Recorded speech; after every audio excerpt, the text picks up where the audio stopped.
Amat semua nepatian fatwa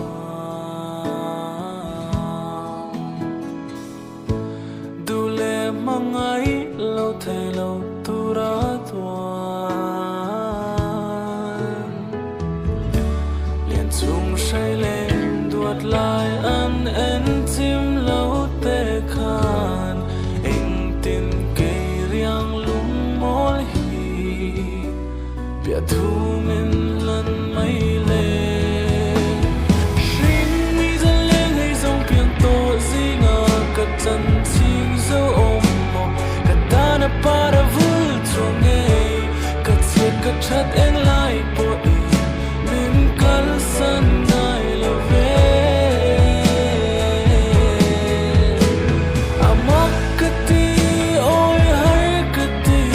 Hay ang mangai na Trong kai lâu ta ni pal mai Tu tlam tu sang som po om se I zun pur hi ka tlang ber dong na sim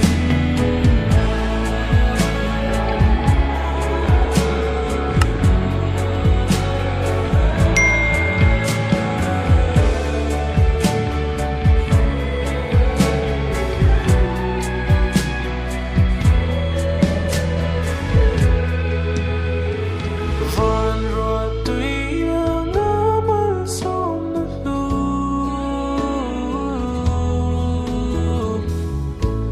Ka lei rau lu nang te lau chuan Shring nun lam tluang zo ka zuam ne mo